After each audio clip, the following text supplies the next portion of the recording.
Phew.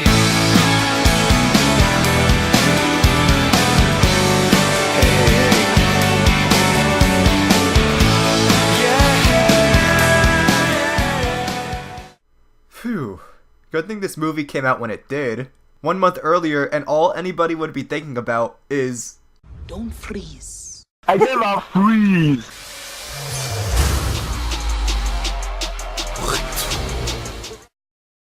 Hello everyone, and welcome to another episode of My Favorite Things, where today I'll be discussing the latest hit, Black Panther. Wait, does Black Panther deserve a My Favorite Things? Maybe. I guess it's amongst my favorite of the Marvel movies. Certainly not the best Marvel movie, but it's somewhere up there. I'll be honest, I wasn't expecting Black Panther to be all that good. I was just thinking, okay, another fun Marvel movie, fine. I expected just another average superhero film, which is still pretty good, with a lot of funny comedy, some cool action scenes, a likable protagonist, but a forgettable villain and score. I also expected some social justice-y garbage, which I've already covered before. Needless to say, Black Panther subverted my expectations. The villain is actually really good this time around. The music actually adds something besides being like bland background noise, and okay, you can't win them all. The hardcore social justice commentary is definitely toned down this time and even critiqued, but there are some points where it's like, meh.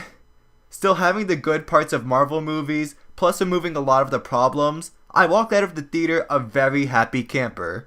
Again, it's no Winter Soldier or anything, but it's still pretty great. And to anyone who hasn't seen Black Panther yet, major spoiler warning. I highly recommend you see it without it being ruined for you. So, what's so great about Black Panther? Why has everyone been praising it? And why is it kind of passable as one of my favorite things? Let's take a look.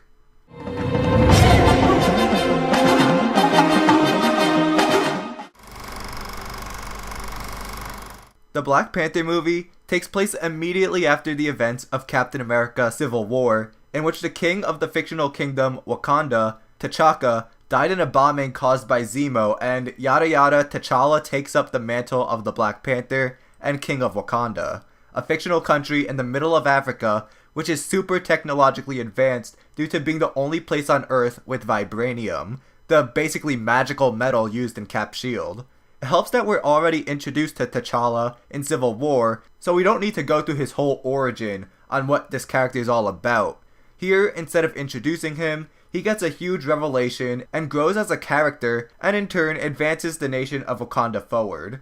If I were to compare Black Panther to anyone else, it would have to be Bruce Wayne in Batman Begins, in which he has some idea of what he wants to become, but takes inspiration from the antagonist and the love interest who ultimately shape who our protagonist will become. Like Ra's al Ghul, the villain Killmonger wants to bring justice. Justice to the historically disenfranchised Africans across the globe by destroying and rebuilding civilization with them on top. So his solution to injustice is basically kill all the white people. The love interest, I recall, is T'Challa's ex-girlfriend Nakia, who also believes in using Wakanda's wealth and power to help others, but in a more humanitarian way, not just slaughtering those on top. The first time we see her, she's trying to help women prisoners and an envoy, so she wants to have a more proactive role in Africa, as opposed to Wakanda's more isolationist policies.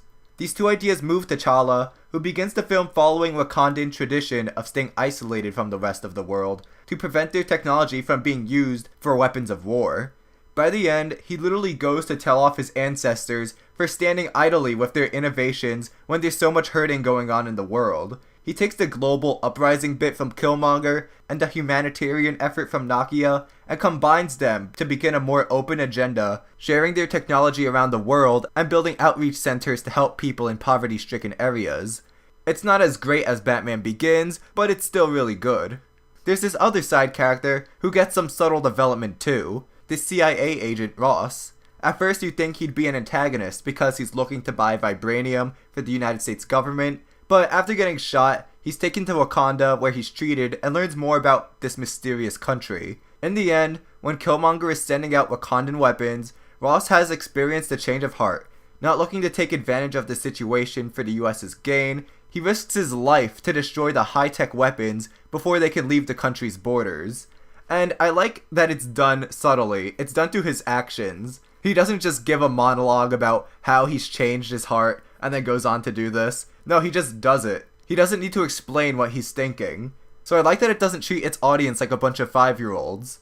So overall, I really like the arc T'Challa goes through as he solidifies himself as King of Wakanda, leading into this new era, and Ross's is a bit more subtle, but a nice touch. As I mentioned before, Killmonger is easily one of the best Marvel villains. Not that he has much competition.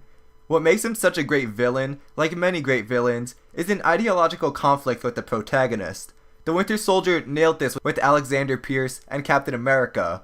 Oh man, I can keep fanboying about this, but that's a video for another time. Black Panther has another Sins of the Father story, that T'Challa's dad, T'Chaka, kills his brother, who is Eric Killmonger's dad. So Killmonger and Black Panther are cousins. Eric then has to grow up fatherless in the hoods of Oakland. He then spends his life training and serving in the military to prepare to take the Wakandan throne and use its power to help other people who live in the same position he was in. So Eric has a noble cause, making life better for black people in impoverished areas, something that T'Challa learns from him, but he goes about in the wrong way of doing so.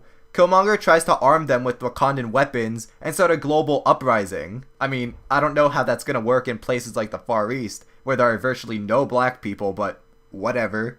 And I'm surprised that Marvel made this a trait of the villain, wanting to tear down the corrupt established world in order to put the historically disenfranchised on top. You'd think Marvel and its SJW characters like Michelle Jones would be all for this, but nah, he's the bad guy. Black Panther is clearly trying to tell us that tearing down these systems of oppression isn't the way to go, that instead we should reach out and lend a hand to those in need and try to work within the system to make their lives better, like King T'Challa and Nakia do in the end. So I think Killmonger is done really well. He's a great antagonist. He's an actual character with some actually good points to make, not just a big, gray, dumb punching bag for our hero, like most superhero movies. Something that Marvel movies usually succeed at is the action. So even if everything else is just average, you still walk out of the theater satisfied and happy you came. Black Panther is no exception. There are plenty of riveting fight scenes, such as the Batman-style beginning, the casino fight, followed by a cool car chase, because I guess Black Panther always needs to be part of some car chase now. There are the battle rituals that show us some well-choreographed hand-to-hand combat, and of course, you can't have a Marvel movie without a fight with an army in the climax. All good stuff. T'Challa's sister even makes him this cool upgraded suit that absorbs and shoots back kinetic energy, which makes for a couple of cool visual spectacles. Speaking of the visuals, the cinematography is awesome in a couple of these scenes, especially the casino fight. How it just flows from one portion of the fight to another seamlessly in some spots. Usually it takes me an extra viewing or two to pick up on these things, but the camera work is remarkable enough to stand out on a first viewing. And of course, there's more of that Disney comedy that you find a lot of in these films, but thankfully not too much. If you're not a fan of this kind of humor, then you can still enjoy it because it never gets overwhelming like some of the other movies. Black Panther takes itself more seriously than a lot of the others, so it uses the comedy sparingly. Probably because it's a royal family drama that deals with some heavy topics like black nationalism. But there's enough here that you'll certainly enjoy yourself if you are a Marvel fan. Even though there are many great things about this movie, there are some minor problems I have with it, and thankfully they are very minor. The first are some of the jokes that don't land. Not every joke has to land for everyone in a movie, but more fall flat than what's forgivable. Especially when Black Panther's sister points at his sandals and says, "What are those?" Yeah, thanks movie for taking me back to 2015. Dead meme, guys, dead meme. I'm surprised Killmonger didn't bring up Harambe as an example of injustice to the world, now that we're already digging up these dead memes. Next up, there are some cliches that the film doesn't mind using.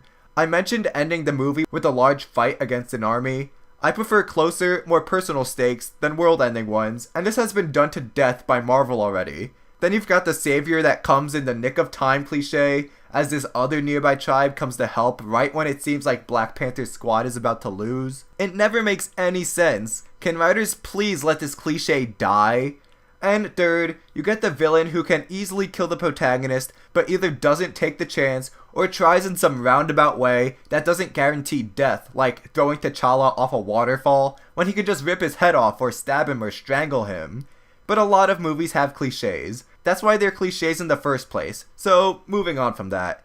There is one really social justice-y line I remember. Maybe there are more. If you can remember more of these lines, please leave them in the comments below and why they're complete trash. After Ross wakes up, the sister addresses him as colonizer. Like, are you serious? I guess it's fine to throw racially charged jokes at white people now. But besides that, Ross is American, so it's not like his country owned any part of Africa. And colonization of Africa ended long before she was even born, and Wakanda never got colonized anyways. It's been hidden all this time, so why is she upset about it?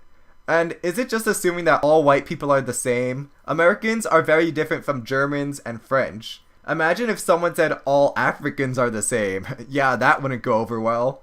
This is a comment I'd assume you hear from the villain, considering what the movie has been about, not one of the protagonists. I'll have to go watch this again and look for more dumb comments like this, but for now, that's all I've got. At first, I wasn't very excited about Black Panther. Just another pretty good Marvel popcorn flick, I thought. But the film itself certainly won me over with its cool action set pieces, likable protagonist, memorable villain, and interesting moral dilemma. Yeah, someone can nitpick it for flaws, which thankfully are few and far between, but I assume most others who watch it too will enjoy it just as much as I did. Again, it's not the greatest of superhero movies, but it is certainly a good one worth remembering. Is it so good that it deserves a My Favorite Things episode? Meh, maybe. That's up in the air, but I had to write a review of this, and one of these in the same week, so I figured why not kill two birds with one stone. I would call it the best Marvel movie since the last Captain America. Yeah, that's pretty much how you order Marvel movies. The best since the last Cap. The worst since the last Cap. Captain America is the best thing about Marvel, so I can't wait to finish talking about all the Cap movies once I cover the Winter Soldier before Infinity War comes out. But that's a long ways ahead. Anyways, if you enjoyed this video, please leave a like and subscribe. See you next week.